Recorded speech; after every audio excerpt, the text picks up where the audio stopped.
Hello everyone, my name is Michael SK and welcome back to Saya no Uta. The last episode really got weird, but then again, it's Saya no Uta. Every episode has been kind of weird in its own way.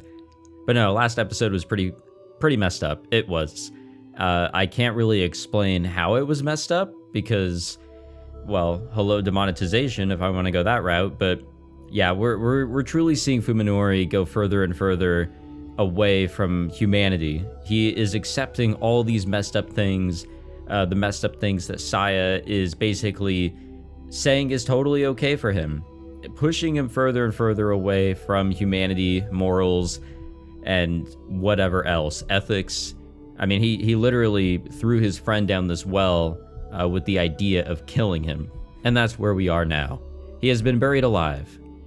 His world is the silence and cold of the grave. Ever since his voice gave out and he lost the strength to scream, no coherent thought has passed through Koji's mind. Perhaps this is his brain's way of protecting him from despair. I have a feeling that Koji will be rescued here because he did get in contact with the doctor, so I feel like she will be saving him, unless she doesn't care to come all the way out here. Instead, he dreams. Images flash before his eyes, random unconnected scenes from his 20 years of life. Not all are of happy times, there are sad, painful memories as well, but even these are pleasantly warm compared to the death that is now encroaching upon him. He dreams of mountains. His older brother once took him hunting for insects when he was a child. They sealed their caught butterflies in a plastic bag, only to later find themselves holding a bag of tiny corpses. He dreams of his lover. They met at a mixer, where he'd been the only one to realize that he couldn't hold her liquor. After she'd had too much to drink, he looked after her while she vomited in the back alley. They toasted each other with canned juice, and then he dreams that he is diving into a black sea. When he reaches the bottom, he looks up to see the moon shining through the surface of the water. As he gazes up at the circle of light, entranced by its roundness and brilliance, the distant rumbling of an engine reaches his ears. Something still conscious within him tells him that this dream is wrong. Or is it? Have I ever gone diving at night before? The dots begin to connect in his mind, forming a barrier to separate his dreams from reality. What is bothering him? Of course, the sound. The engine noise gradually fades to a low idling and then abruptly gives way to silence, followed by the sound of a door opening and closing. This isn't a dream. These sounds are real. Understanding comes like a sudden blow. This isn't the bottom of the sea, and that circle of light isn't the moon.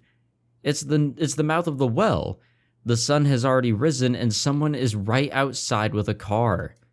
The last piece falls into place, and he becomes Tono Koji once more. Koji shouts, surprised by how easily his voice emerges. His desperation blocks out the pain of his raw throat.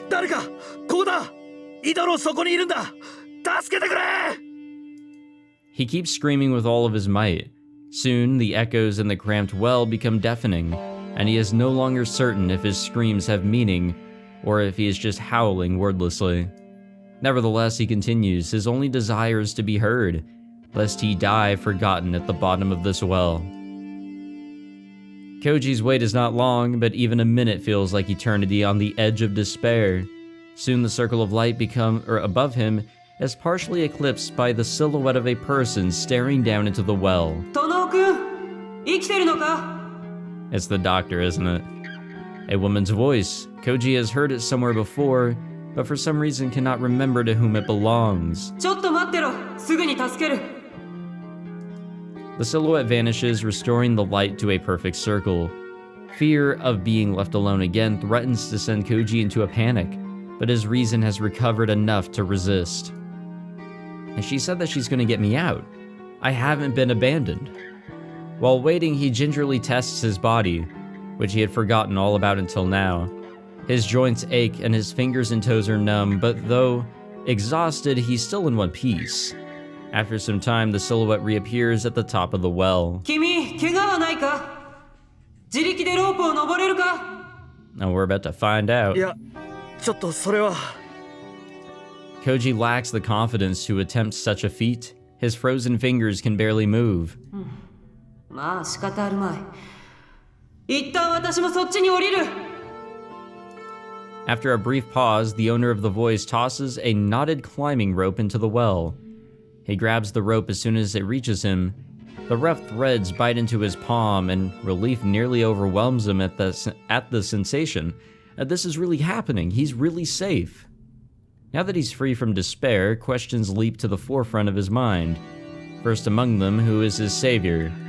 The rope shakes as the woman climbs carefully down, the beam from the floodlight slung over her shoulder, pushing back the shadow cast by her body. Soon she is standing in the same mud as Koji, and he finds himself face to face with...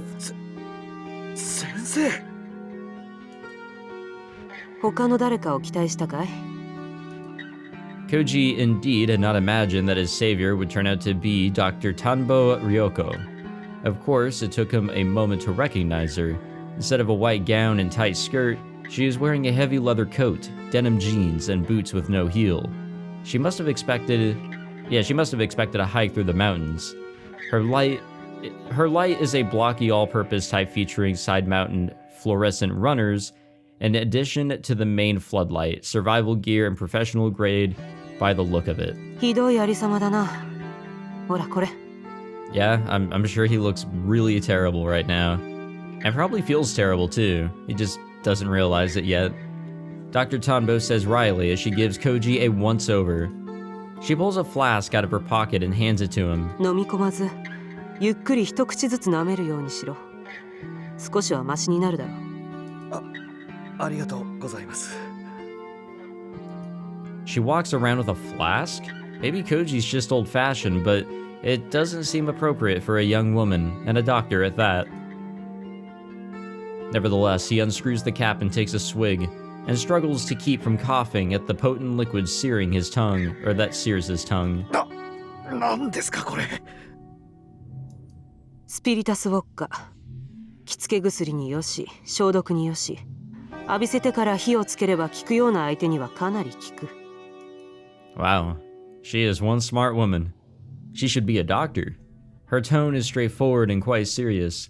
Koji can only gape at the doctor, the dark smile on her face doing little to ease his confusion. Is this really Dr. Tanbo? There's no trace of the bookish, mild-mannered woman Koji met at the hospital. Her expression is now set in a hard mask, and her eyes are sharp and wary. In the darkness at the bottom of the well, it is possible, however unlikely, that the change in her features is due to the ominous shadows cast by her lamp. It's not so easy, however, to explain the change in her demeanor. 先生はどうしてここに？電話をよこしたのは君だろうが。 That did happen. That did happen. Ryoko replies briskly, glaring at Koji like an annoyed professor. 行方不明者を探してる二人組が妙な留守電の後に揃いも揃って音信不通になったりしたら何かあったと思うのが普通だろ。はあ。 Koji still doesn't understand why she acted so quickly, but it's a different part of what she just said that seizes his situation. じゃあ筑波陽にも連絡を？したよ。君と一緒でつながらない。正直なところ、私はてっきり君も死体になってるもんだと思ってたんだがね。That's right, he almost died at the hands of the man he thought was his best friend. Anger and frustration well up inside of him. He can't forgive Fuminori's betrayal, nor can he forgive himself for his foolishness. And now he has no idea if Tsukuba is safe. Fuminori tried to kill Koji. Could he have done the same to her? まあ落ち着け。ここで君がいくら殺気だって見たところで始まらん。Ryoko says irritably, turning away to examine the inside of the wall. 何かあったと思ったのなら警察には届けてくれたんですか？ Koji says to her back. 警察だと？ Now, come on, we got a story to tell. If the police get involved, it ends. Still engrossed in her examination of the walls, Ryoko laughs scornfully at the idea. そうか。君はまだそういう形でケリがつけられるものだと思っているわけか。どういう意味です？ Annoyed by her condescending attitude, Koji is about to demand answers when she cuts him off with a gesture and shines her light at a corner of the wall. 殿君、こいつには気づかなかったのか？は？ In the light of the lamp, Koji sees that some of the stones are a different shade than the rest of the wall. This must be what Ryoko was looking for. 気づきませんでした。ずっと真っ暗だったんで。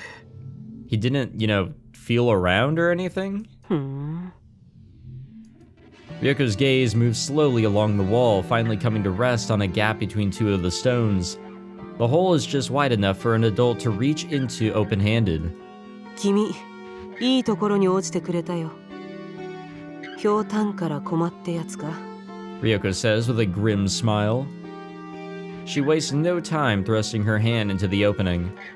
After she feels around for a few seconds, Koji hears the thunk of something solid coming together behind the wall. 先生。 Ryoko pulls her hand out and gives the different colored stones a gentle push. With the rumble of weight shifting, the stones slide smoothly back into the wall. こういう仕掛けか。やられたよ。前に来た時は気づきもしなかった。前にも来た。 Koji wants answers, but Ryoko ignores him and peers into the opening. In the beam of her floodlight, Koji can see a concrete tunnel leading into the mountain. 私は先に進むが、殿君、君はここに残ることを勧める。Her warning is utterly devoid of warmth. Considering his options, Koji looks from the tunnel to the rope and back again. He's practically sweating now, thanks to the 190 proof vodka he just drank. But although feeling has returned to his fingers, he still doesn't have the strength to climb. So that means we're following her, right? That said, the thought of being alone in the well again makes him shiver. 一緒に行きます。連れてってください。まあ好きにしろ。 Yeah, her demeanor really is different, huh? Ryoko steps into the tunnel without looking back, and Koji doesn't hesitate to follow.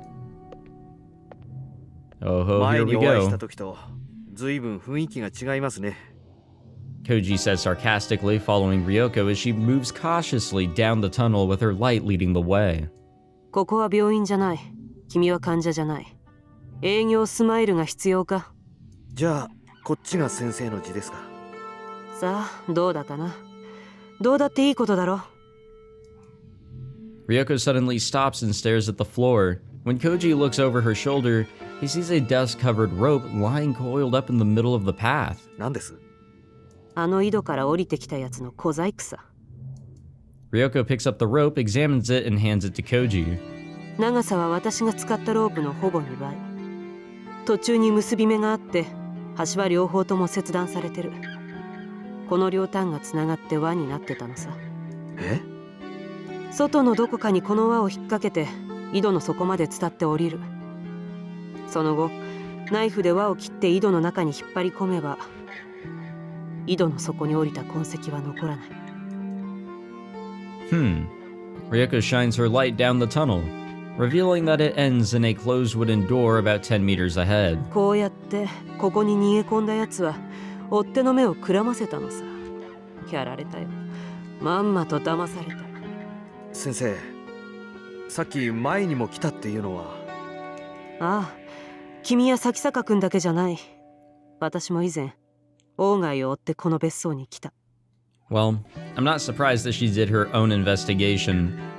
What I was thinking is that either she was involved with his disappearance, or she's trying to figure out where he disappeared to as well, Ryoko says dryly. Okay. Where the fuck did that come from? As Ryoko speaks, she opens her coat and pulls out what she had hanging underneath it. 他に出口がないとしたら、奴はまだあの扉の向こう側にいるわけだ。 At first, Koji thinks that she is holding a steel pipe. Amazed that she would be carrying a weapon, Koji looks closer and is appalled when he realizes what it really is. A gun. And not one of those sleek handguns that he's seen in the movies, but a double-barreled shotgun. The stock and barrels have been sawed down for easier concealment, enhancing its aura of brutal efficiency. 何ですかそれ？ A gun, bro, you just said it. ショットガン12番口径。私にはこいつを持ち歩く資格なんてないし、 Oh, I こんな forgot to 風 say に that. 改造するのも銃刀法違反だ。他に質問は？ She replied that blandly as though naming a brand of cigarettes. そんなもの持ち出して一体どうするつもりです？ I don't know, fire it? What do you think, buddy? Ryoko looks over her shoulder and gives Koji her most chilling smile yet. 王外の正体を初めて知ったとき、私はただの善良な一般市民だった。交通違反すら無縁のね。 The woman whom Koji believed was just a normal doctor waves her sawed-off shotgun menacingly as she continues, her tone sharp and bitter. あの時にこいつがあったなら、私は多分王外をきっちり殺せていただろう。そうなってれば、もしかしたら君たちがこんな災難に巻き込まれることもなかったかもしれない。その点は申し訳ないと思ってるよ。ああ。 Koji listens in silence, helpless to do anything but watches, understanding, moves further and further out of his grasp. Oh yeah, don't worry, I'm with you there, buddy. これから私がやることは一切合切。君とその友達が足を突っ込んでる泥沼なありさまを終わらせてやるための手続きだ。その辺をよく理解して余計な口は突っ込まないこと。いいね。 Koji can only nod weakly in response. I mean, I have a lot of questions, but fuck those, I guess. With the light in her left hand and the shotgun in her right, Ryoko walks up to the door and takes a deep breath. Then she kicks the door open, putting her full weight behind the blow. Oh, wow. With a disappointingly feeble sound, the door breaks off of its hinges and falls into the room. Dust billows like white smoke in the beam of Ryoko's light. The room is large, at least 35 meters square. The tiled floor is set with drainage grates, and there's no mistaking the operating table sitting in the middle of the room. Cabinets full of enamelware, whatever that is, and drugs line one side of the space, and against the opposite wall stand a writing desk and bookshelves. Those things Koji recognizes. The mysterious objects cluttering the tables and shelves, however, are beyond his comprehension.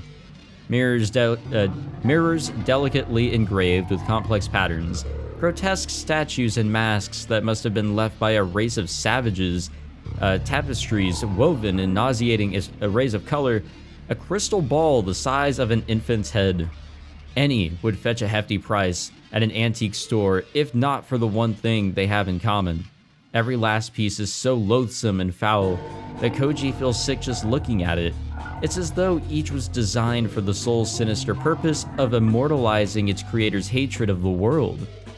Rare-looking books of the sort that he found in Ogai's home are piled here and there, and on one shelf are stacked some scrolls that look to be made of some kind of sheepskin or papyrus. Whatever it is, it's not paper. Finally, there are the indecipherable chalk patterns and symbols filling every available space on the walls. Even the two sliding blackboards are covered in strange, unreadable scribblings. Just looking at them is making Koji dizzy. 見るんじゃない。 Ryoko snaps at him. いいか、ここから動くな。絶対に何かに触ったりするな。目を引くようなものがあっても見つめたりしちゃいけない。 Why? まずいと思ったらすぐに目をそらして自分の靴を見ろ。わかった。Could there be something terrible here? Perhaps? Ryoko switches her light fluorescent runners on and sets it on a nearby table where it can illuminate the whole room. She then holsters her shotgun only to pull out an even more confusing set of tools, a digital camera and a can of spray paint. She gives the can in her left hand a good shake, switches the camera in her right hand on, and steps up to the blackboard while looking at the camera's side-mounted screen. God damn, I can't speak today. After recording one set of the symbols, she covers it with a thick layer of paint and then moves on to the next. 先生。レッスン1。妙な図形やラテン語の文章とかは絶対に読むな。見つめるな。機械の目で記録しておいて、後で注意深く調べればいい。現物はその場で塗りつぶすか何かして破壊しろ。Is there a reason for that? Now that she mentions it, Koji realizes that she's only looking at the screen of her camera, even then only in short glimpses and never directly at any of the drawings. He understands what she's saying, but it still doesn't make any sense. 一体どういう？ここまで深入りしたんなら、工学のために黙って聞いておけ。あと水晶球とか鏡の類も危ない。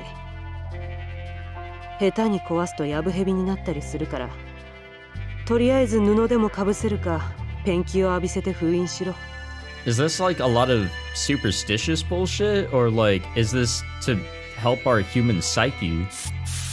Koji begins to fear that this doctor might be even crazier than Fuminori. Despite the burst of energy he received from the vodka, Koji is still exhausted from his night in the well. The fear is affecting his body, making him dizzy and nauseous. Soon the walls are covered in black paint and the stale air is thick with the smell of turpentine. とりあえずこんなところか。 Ryoko says with relief, then tosses the empty can aside and puts away her video camera. オーガイって人はどうなったんです？ Koji asks, supporting himself against a nearby table. ああ、そこにいたよ。 Without stopping her examination of the papers on the writing table, Ryoko points nonchalantly to a Chinese-style screen standing in one corner of the room. He was there. Her clinical choice of tense makes her meaning instantly obvious. The urge to see for himself is irresistible. Koji staggers across the room to the screen, taking the utmost care not to look at the scaly octopus thing that is painted on it. Behind the screen is a large, easy chair. Although he's never met the man before, Koji is fairly certain that the person sitting in it is Ogai Masahiko. He's dead, isn't he? Yep. Ogai's corpse must have shrunk significantly while drying in this sealed chamber. The body is barely the size of a child's, with only the business suit hanging from the bones offering any hint of Ogai's form or stature. His empty eye sockets and wide open jaw are filled with darkness, the same darkness that surrounded Koji at the bottom of the well. Compared to those gaping voids, the tiny hole in Ogai's right temple is almost demure. The revolver that he presumably used to kill himself is still clenched in his dangling right hand. It looks like a child's toy compared to Ryoko's shotgun. Ryoko must have noticed Ogai's corpse while she was spray painting the walls, and still she kept working without batting an eyelash. Impressive, though not exactly surprising after what he's been through. It's getting difficult to remember the last time he spoke to someone sane. But if not for her, Koji reminds himself with a bitter smirk, he would have ended up joining this mummified corpse here, and no one would have ever found him. Koji's vision suddenly dims. He's pushed himself too hard, and the spiritus vodka can't help him anymore. He collapses to the floor, unable to hang on to his slipping consciousness, and the last thing he sees are Ogai Masahiko's gaping eye sockets staring at him. Well, at least we found out what happened to him, I guess. It's pretty interesting stuff. I sort of guessed that he died. There was literally no sign of him, and if he wasn't hiding out here, and if he was like trapped in a room with no exits, yeah, he's dead. When he awakes, Koji finds himself lying on something dry and soft. A bed is a bed, he thinks to himself, even one that smells of mold and dust, and especially after sleeping in cold mud all night. There are no lights hanging from the ceiling, but the soft warm light of a lamp fills the room. Simple furnishings, non-existent decor, Koji realizes that he's in Ogai's cabin, in the bedroom that he searched before Fuminori pushed him into the well. お目覚めかい。 Ryoko is sitting in a chair against the wall, her expression blank as she studies the pile of documents on the table in front of her. She must have brought them up from Ogai's underground lab. She turns a page and then takes a bite from the sandwich in her free hand. 食べる元気があるようならそこに。 Without looking up from the files, she gestures toward the convenience store bag sitting on the nightstand. 俺をどうやってここに？ Koji can't imagine that a woman, even a woman like Ryoko, could have climbed out of the well with him on her back. あの地下室、本棚の裏に開かない扉があってね。 Ryoko mutters, taking care not to let the explanation interfere with her reading or eating. So there was an exit. Why did he kill himself then? 苦労して破ってみたら別荘のボイラー室に出た。反対側は薄くモルタルを塗って隠してあったんだな。隠し部屋に機材を運び込んでからドアを塞いで、その後は井戸から出入りしていたんだろう。周到なもんだ。そこまでして隠さなきゃならないものがあの部屋にあったんですか？昔はね、それにさっきまでも。Having finished her sandwich, Ryoko picks up some unsorted papers with her free hand and waves them in the air. 世界中の研究者が誰もかも学会で演壇に登ってリサイタルをやりたがるわけじゃないのさ。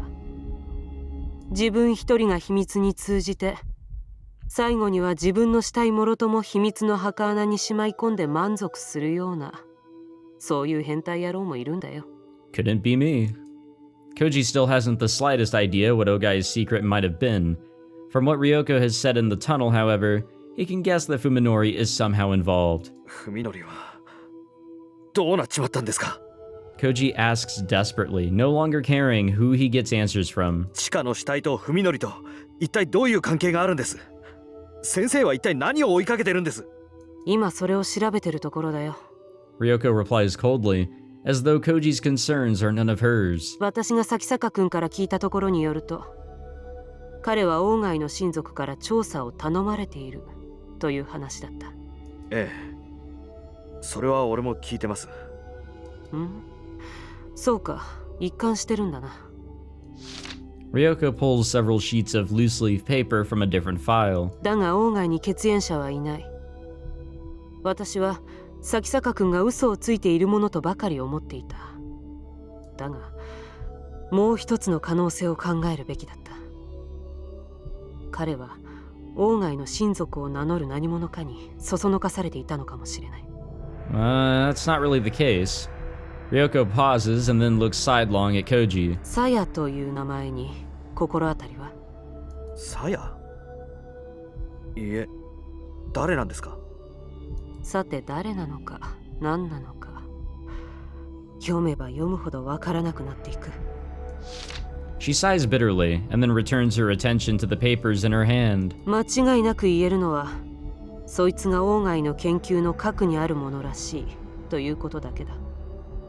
もし咲坂君がこのサヤと呼ばれるものとすでに深く関わっているのなら、彼はもう引き返せないところまで踏み込んでいるということになる。The icy certainty in Ryoko's voice sends a chill down Koji's spine. だとしたらどうするつもりなんです、文則を。He has to ask, even though he already knows the answer. さっきも言ったよね。1年前の私も手元に銃を持ってればってどれだけ後悔したか知れないんだ。Ryoko replies, smirking at the tension in Koji's voice. もう二度と後悔するつもりはない。俺が警察に行けば済むことです。 Ryoko doesn't respond, as though she didn't even hear what Koji just said. Yeah, she didn't really respond to the previous police comment either. 文則がやったことは殺人未遂です。俺が訴えればあいつは犯罪者として。 Koji continues persistently. 目撃者は、物証は、咲坂君が君を殺す動機は？ Ryoko cuts him off harshly. なあ、殿君。君は警察の仕事についてひどく勘違いしている。彼らの職分は正義を貫くことでも、市民の安全を守ることでもない。そんな。不条理な物事について、きちんと条理に沿った体裁を整える。これが警察っていう役所の仕事だ。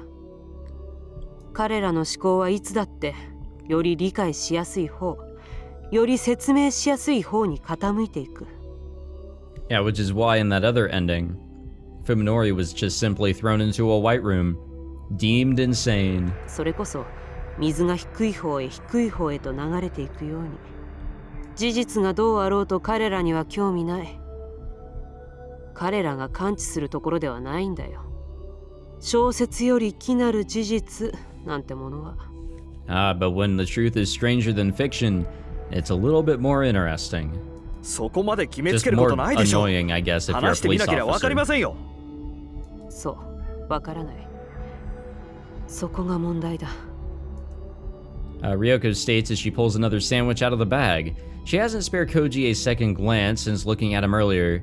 Even while talking, her attention is always focused on the papers in front of her. 君が錯乱した親友の手で井戸に落とされたと主張する。すると、警察はあと2つばかり真実の候補を用意するだろう。君が狂言自殺で親友を陥れようとしてるとか、あるいはもっとシンプルに事故で井戸に落ちた君が錯乱して親友を疑ってるとか。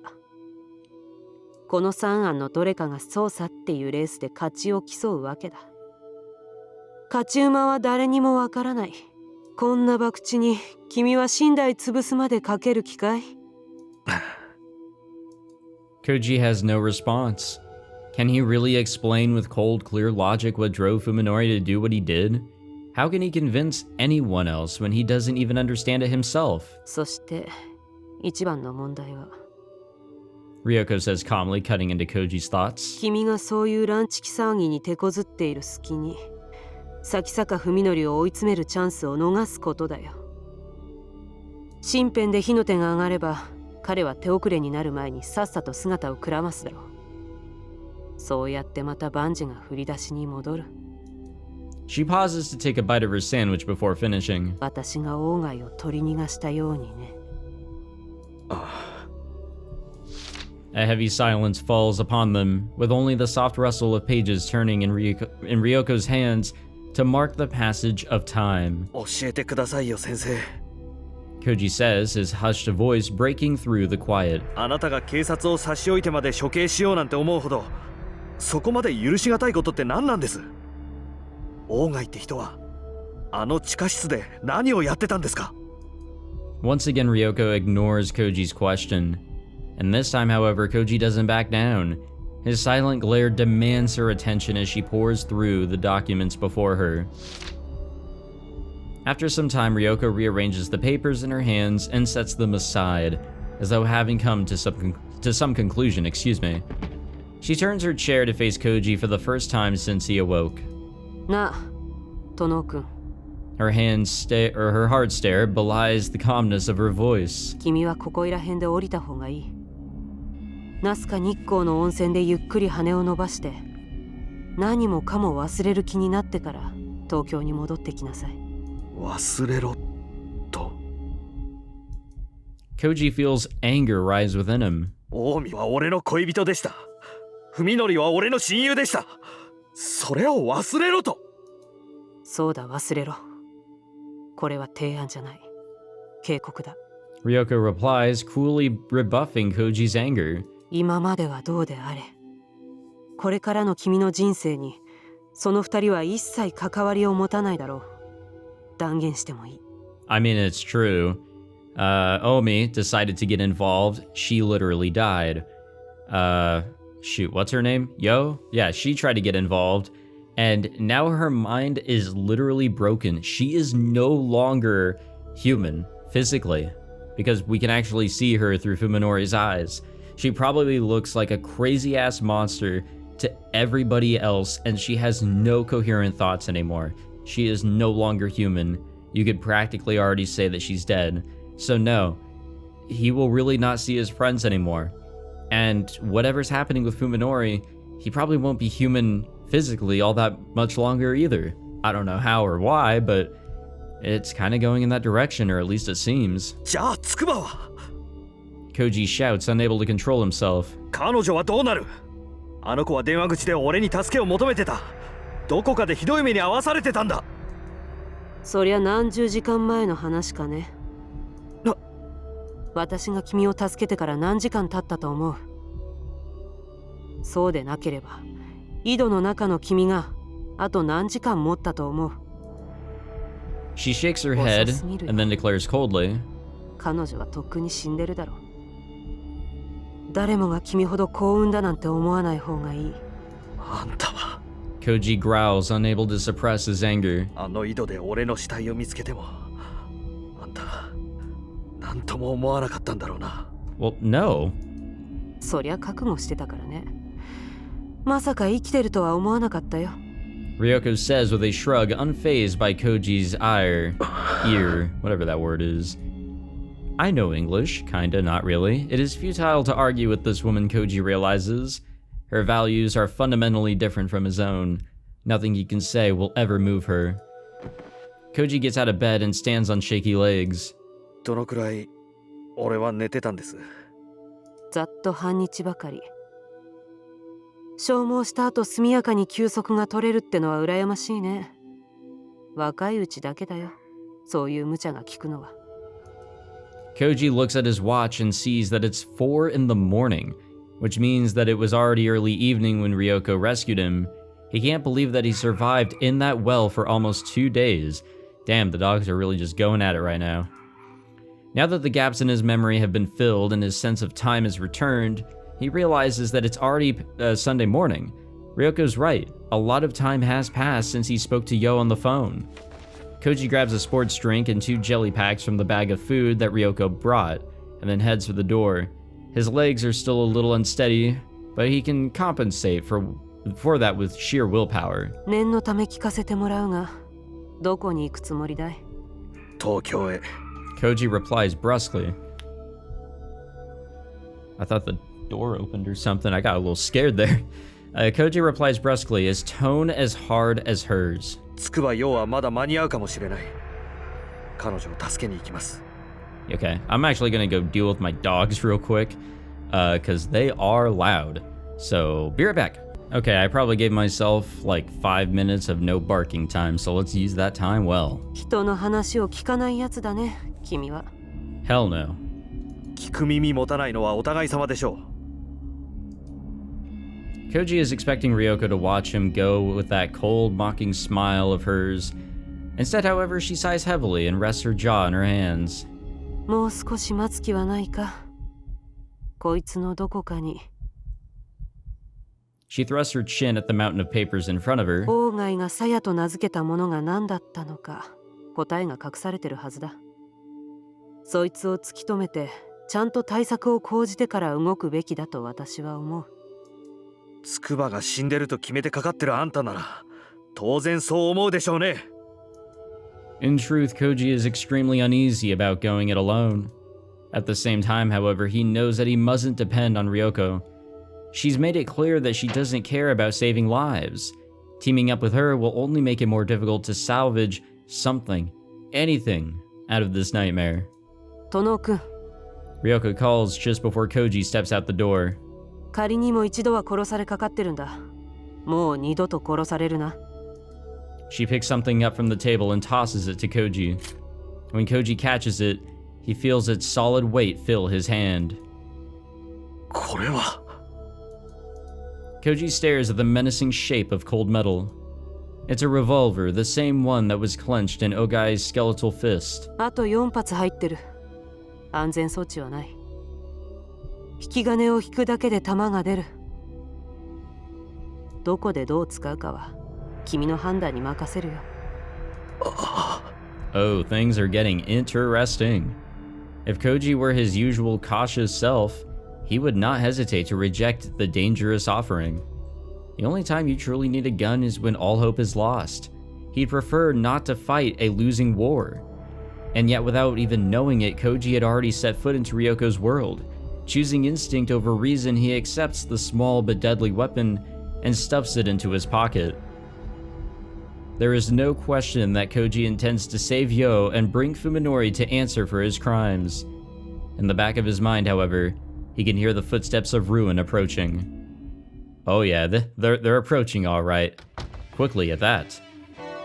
When he steps out of the cabin's front door, Koji shivers as the wind tears into his skin. To his surprise, the outside air is even colder than the mud at the bottom of the well. Perhaps the cramped space mitigated the cold somewhat. If he had been exposed to this chill all night long, he would surely have frozen to death. Goddamn. I got that stutter. Koji finds 2 cars parked in the yard. The smaller car next to his must be Ryoko's. When he sits behind the wheel of his car, he gets some relief from the feeling that he has taken the first step, however small, back into his world. He sips the sports drink, wetting his parched throat, then washes down some jelly. His stomach rebels at the sudden influx of food after 36 hours on empty, but he manages to force down the urge to vomit. Koji needs the energy, no matter how hard it is. He must regain enough stamina to overcome the challenges ahead. After forcing down as much food as he can handle, Koji leans back in his seat and takes a short break. When he begins to feel like himself again, he reaches into the back seat and pulls his spare cell phone out of his bag. He never expected that carrying 2 phones would be such a stroke of luck. As he calls up Fuminori's number and prepares to hit send, Koji is overcome by a flood of emotions. Rage, despair, sorrow, pity. He is unable to decide what to feel toward his friend. However, there is no time to dwell on the past. Every second lost, diminishes the chance of saving Omi and Yo. Koji refuses to consider that it may already be too late. He steels himself and presses the button, then holds the phone to his ear as it rings. The shrill sound seems to go on for longer than it ever has in his life. Right now, Fuminori's phone must be displaying the name of the caller. Koji wonders what his reaction will be when he sees it. The call goes through. In the silence on the other end of the phone, Koji senses surprise, apprehension, and dark fury. Feeling slightly gratified, Koji delivers the first jab. Yo, そんなに意外か、死人からの電話は。驚いたね。どうやって。As Koji is about to answer, an idea suddenly comes to him. 井戸の底に仕掛けがあったのさ。地下の隠し部屋に行くためのな。Koji says, a plan forming rapidly in his mind. He pauses to let that sink in. Then, with satisfaction filling his voice, he says, 会えたぜ。大貝正彦と。Ah, lure him. And make him jealous and a lot of other emotions. Fuminori's gasp tells Koji that the advantage is his. Keeping his voice bold, he decides to further exaggerate the truth. 何もかも分かった。サヤってやつのことも全部。お前たちは終わりだよ、文則。何もかもバラしてやる。ところ構わずにぶちまけてやる。証拠はちゃんと揃ってるからな。貴様は。It's obvious from Fuminori's tone that rage has overwhelmed his reason. Koji's bluff is working perfectly. His victory is tainted, however, as Fuminori's response to the name Saya brings a cry of anguish from the corner of his heart that still wants to believe his friend can be saved. 咲坂君がこのサヤと呼ばれるものとすでに深く関わっているのなら。Ryoko's words play back in his head, sounding even colder than before. 彼はもう引き返せないところまで踏み込んでいる。He mustn't allow emotion to sway him. 文則、近江と筑波はどこだ？ Koji suddenly switches topics, trying to keep Fuminori off balance. It all comes down to this. 俺にだって情けはある。お前の出方次第では考えんでもない。お前がこれ以上誰も傷つけないというのなら、俺にしたことは忘れてやる。この別荘で見つけたことも、俺だってこれ以上、お前と鞘に関わり合いを持つのは願い下げなんだ。近江たちさえ無事に戻ればいい。近江とようで。Fuminori's voice trails off. He's obviously trying to decide how far Koji can be trusted and whether there's room for negotiation. Fuminori has been called out, and now it's time for him to show his hand. 近江のことは本当に知らない。彼女は僕の家まで来ていない。でもよう。Fuminori pauses, then gives a knowing chuckle that sends chills up Koji's spine. ようはどうだかな。彼女自身が戻りたがるかどうか。お前のところにいるんだな。Koji is relieved to learn Yo's location, and that she is at least still alive. Yeah, kinda. At the same time, however, he remembers that horrifying phone call. It is clear now that Fuminori played some part in Yo's suffering. Had she already fallen into his trap back then? What has happened to her? How is she being treated? Oh man. 彼女はね、念願かなってようやく僕の持ち物になったんだよ。Fuminori says with venomous sarcasm. Koji feels despair settle over his soul. Yeah, the line, "She's my property now," really is, interesting. How much lower will this man go? Must Fuminori seek out and destroy every memory of the friendship they once shared? 筑波を解放しろ。彼女の安全を確認したら、お前らについての証拠を破棄してやる。信用できるか。そっちが責任。お前に選択の余地を与えるつもりはないよ、文則。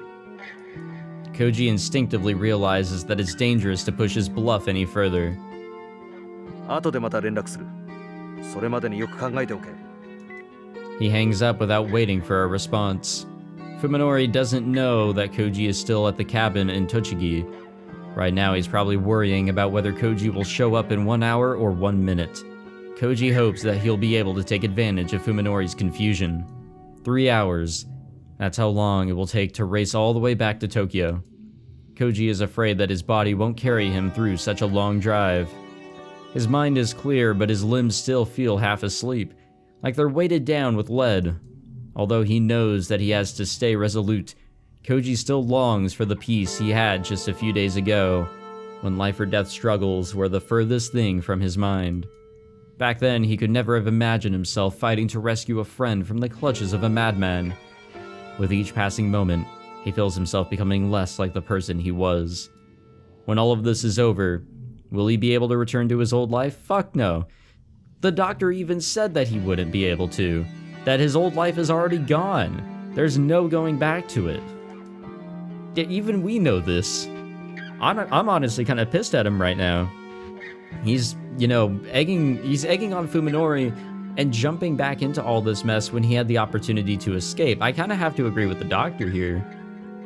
Or will this change continue until it has consumed him utterly? Time is against him. Every second that passes is wasted. Even so, he decides to allow himself just 5 minutes of weakness. For exactly 5 minutes, he leans against the steering wheel and cries. And when his tears have run dry and his heart is calm, Koji starts up his car and drives away. I wonder what Fuminori's up to. Oh, okay. I don't like what Fuminori is up to. I really don't like what Fuminori's up to. Ah, shit, I can't end the episode here because if I just start up here in the next episode, it's just gonna be a whole mess. Oh, god damn it. I stare at the silent phone in my hand. There is anger, of course, but something cold and heavy holds my emotions in check. The sense of danger. To be honest, I'm surprised at how calm I am. ごちそうさま。欲張りだよな、さやは。 I say, smiling wryly as I look at Yo, who's lying limply on the floor. 絶対に独り占めなんだな、それ。当然でしょ。他の女にあげたりしたら承知しないんだから。 After baring her teeth at me grumblingly, she burrows her face into my stomach. 本当に嫌だよ。 It's adorable how Saya goes from angry to pleading like this. I find myself reaching down to muss up her hair. 大丈夫。安心していいよ。さ、じゃあ急いで支度しよう。We can travel light and take the Suzumi family car. I'd better withdraw everything that's left in my bank account and carry it as cash. I'll also need a weapon, something more reliable than a butcher's knife. Koji will most likely follow. He thinks that Yo can still be saved. However, I am not abandoning this house just to run away. As long as Koji knows our location, we're stuck on the defensive. Leaving gives me the chance to regain the initiative and deal with him at a place of my choosing. The next time we meet, I'll kill him with my own 2 hands. I'll make sure to wring every last drop of life out of his body. A shiver runs through me as I anticipate the battle ahead, and my bloodlust burns like orgasmic fire. Oh yeah. Everything is sex with this man, and with Saya. Okay, we will end the episode there. Wowzers. It's, I guess it's been interesting. I can't say it's getting interesting, it's been interesting. I believe the truth of what is going on is truly coming upon us, which is good because I really want to know how all of this got all fucky. I mean, there is all the stuff that I talked about in the end of the last episode with Saya kind of pushing Fuminori a little bit too far, and, I said there's positives and negatives on both sides and all of that, and that's how we got to this point. But there's also Saya's creation. Why and how did Ogai come up with Saya? There's still a lot to know, and I'm sure that will lead us to truly I don't think anything can be fucking fixed, but getting the mystery solved is truly the big thing here. Whatever happens after that is an added bonus to me. Thank you all for watching this episode. Excuse me, goddamn. If you enjoyed, be sure to leave a like, subscribe, all that fancy shit, and I will see you all in the next one. Take it easy.